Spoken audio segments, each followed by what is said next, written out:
Have you ever stood in the middle of your living room, maybe late at night, when everything was quiet, and looked around at everything you'd built over 30, 40 years, and wondered whether it was time to leave it all behind?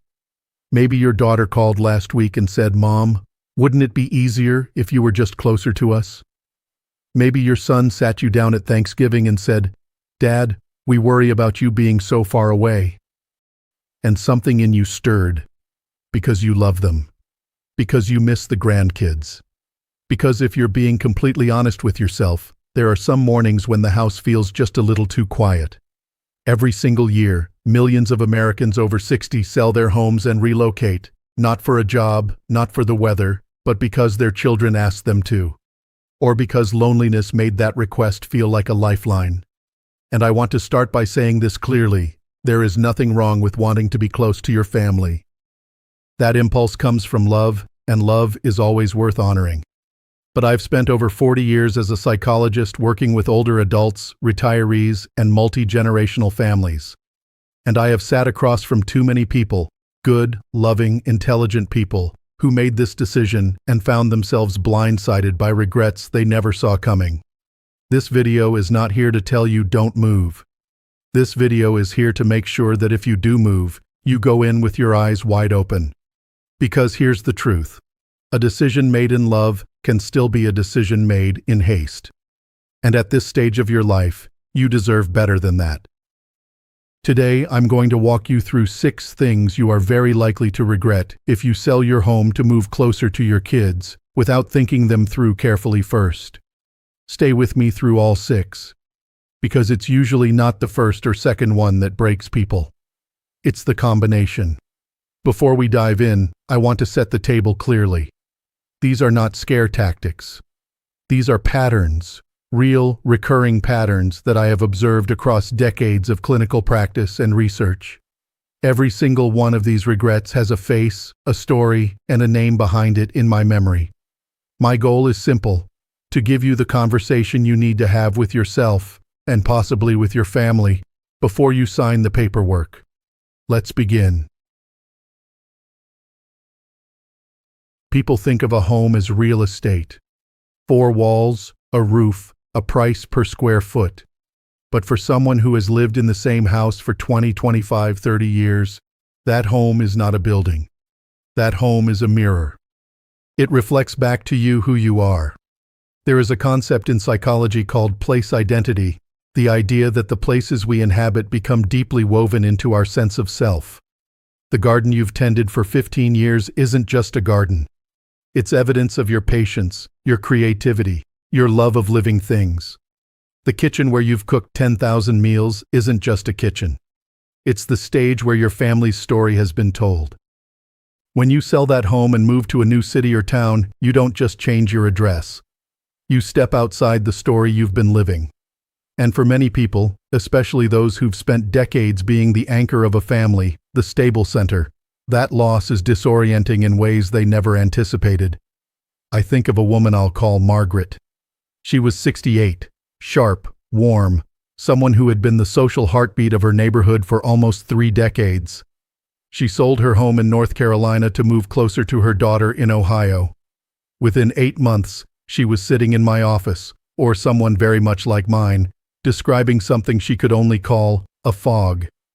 "I don't know who I am here," she told me. Back home, people knew me. I was the woman who organized the church bake sales. I was the neighbor who everyone called when they needed something. I was somebody. Here, I'm just my daughter's mother. That is not a small loss. That is an identity crisis. And it happens more often than anyone talks about. Here's the takeaway I want you to hold on to from this first point. Before you make this move, ask yourself honestly: am I moving towards something I want, or am I running away from something I fear? Because those are 2 very different journeys. One can be tremendously fulfilling. The other tends to follow you wherever you go. Here is a myth I want to dismantle right now, because it causes so much pain when it goes unexamined. Proximity does not equal closeness. Just because you now live 15 minutes away from your son instead of 15 hours does not mean your relationship will automatically be deeper, warmer, or more connected. In fact, in a surprising number of cases, the opposite happens. Think about it from your adult children's perspective for a moment. They have lives. Full, complicated, busy lives. They have careers, marriages or partnerships, their own children to raise, friendships to maintain, health issues of their own to manage. When you lived far away, they could love you from a distance, and that distance actually protected the relationship from the daily friction of expectation. Now you're close. And suddenly, the expectations, on both sides, become very real, very fast. Maybe you assumed that closer meant dinners together a few times a week. Maybe your son assumed that once you were settled, you'd mostly be independent, and he'd see you on weekends. Those two assumptions, if they're never spoken aloud, are a recipe for hurt feelings on both sides. And there's something deeper here that I've observed over and over again. When adult children ask their parents to move closer, especially when the parent makes a significant sacrifice to do so, like selling a beloved home, the child often begins to feel an enormous amount of guilt. Guilt that they asked. Guilt that they're not doing enough now that you're so close. Guilt that their real life doesn't match the warm, connected vision they had when they extended the invitation. Guilt is an uncomfortable emotion. And when people feel uncomfortable, their instinct is often to create distance. So the adult child starts being slightly less available. Maybe they cancel plans once, then twice.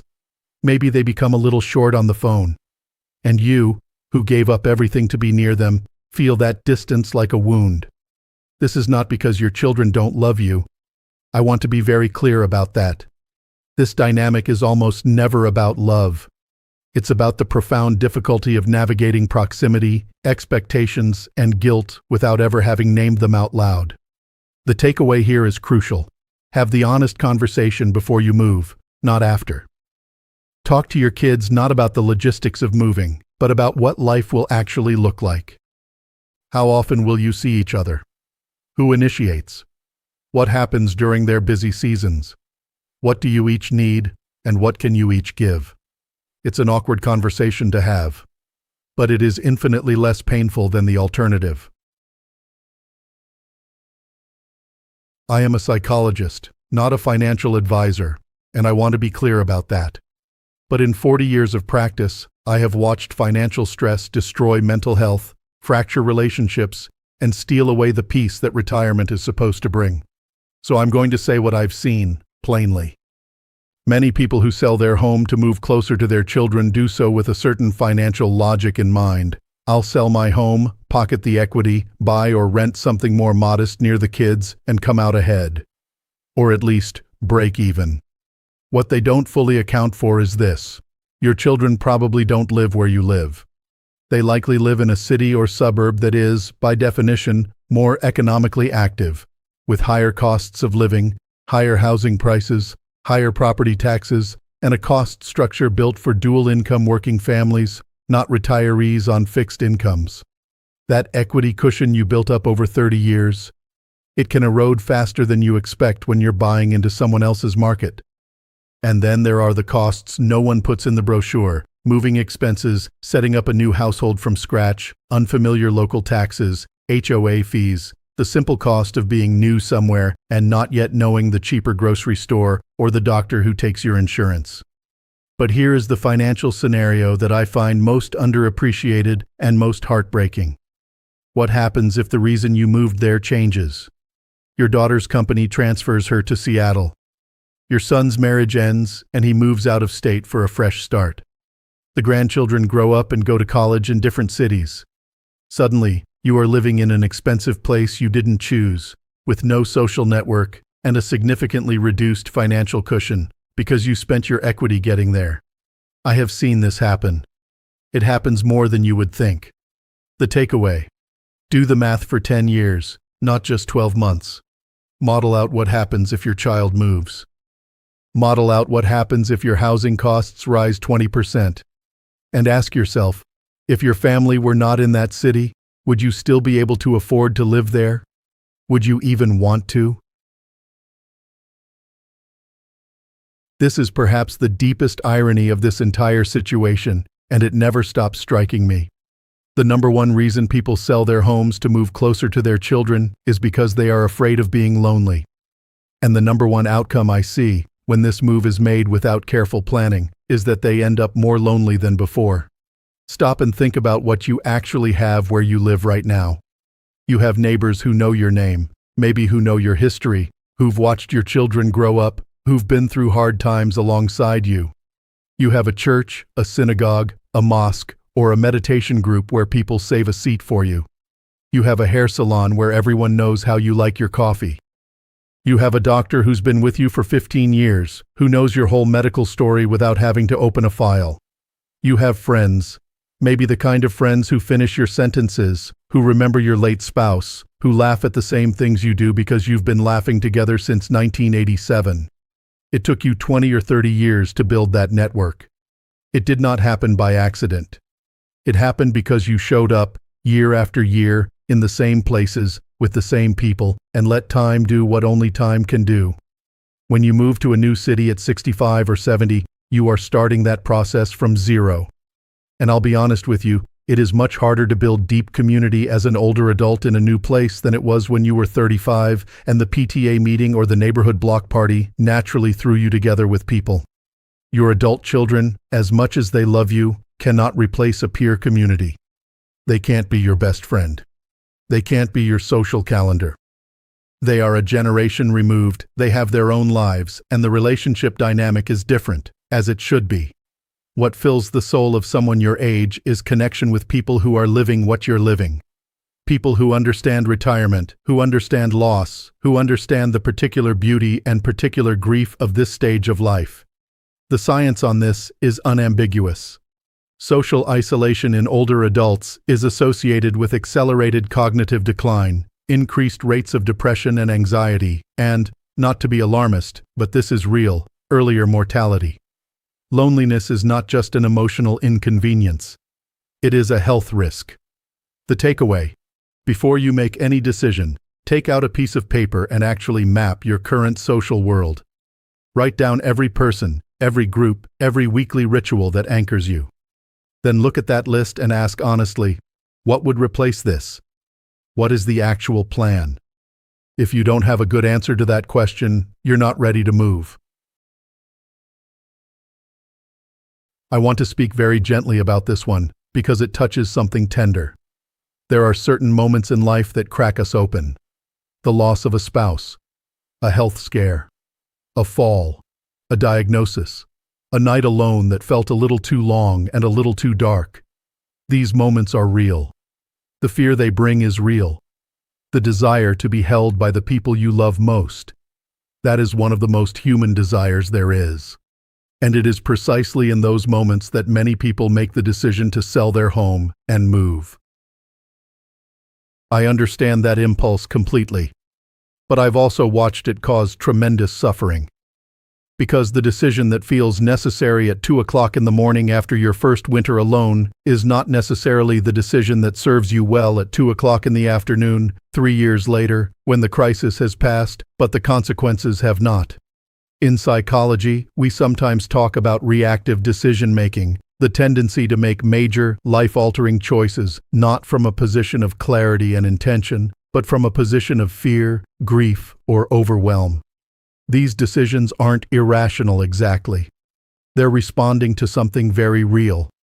But they're responding to a momentary emotional state rather than the full picture of your life. I have sat with many people, articulate, self-aware people, who look back on the decision to sell and say some version of the same thing. I wasn't ready. I thought I was, but I was scared. And I made a permanent decision based on a temporary feeling. Losing your husband, losing your wife, that is an earthquake. Your whole sense of the future shifts.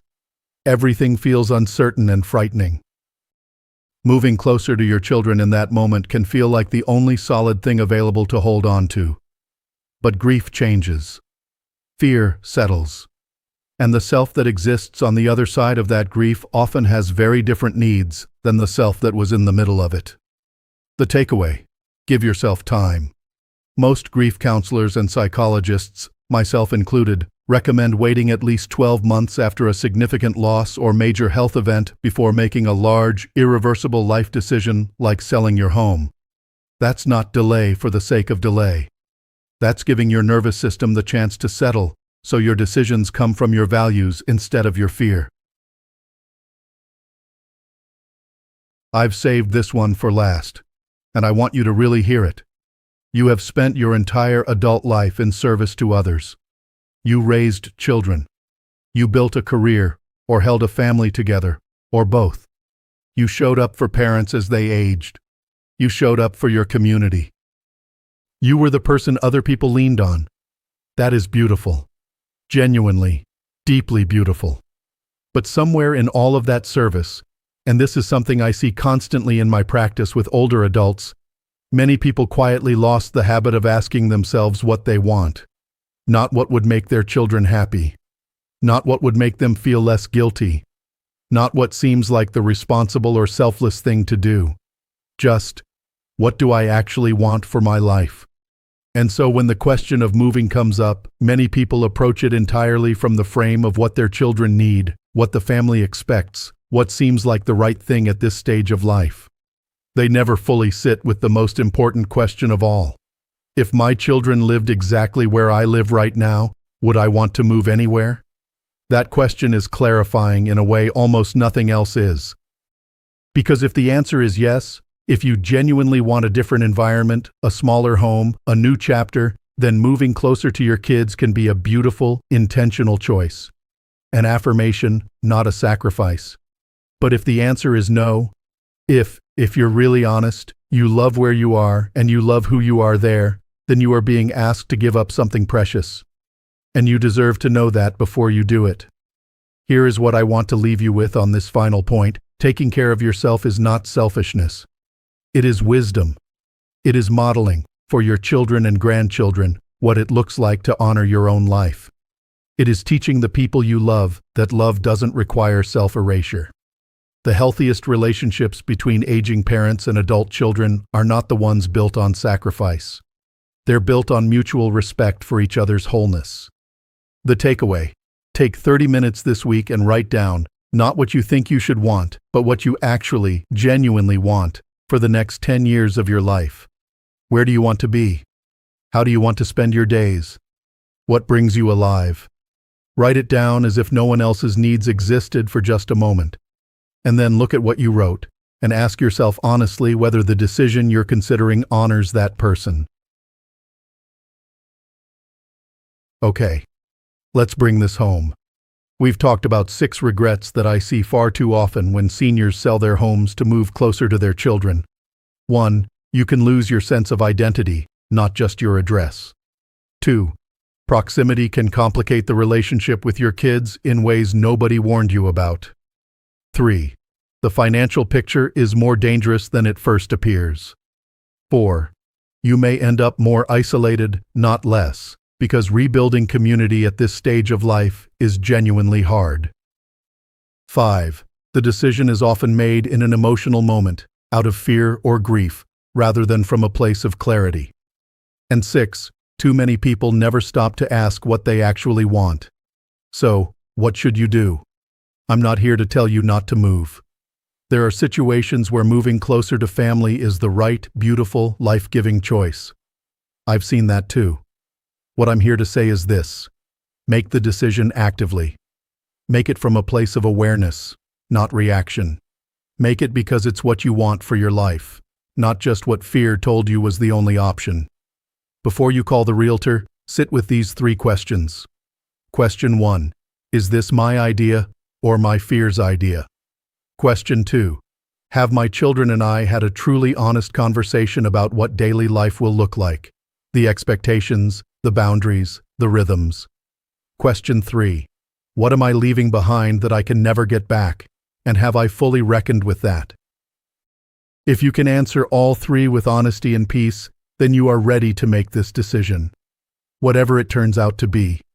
You have spent more than 60 years building a life. You have earned every beautiful, hard-won piece of it. Make sure that whatever comes next is a chapter you chose. not one you stumbled into because no one slowed you down long enough to ask. That's what I'm doing right now.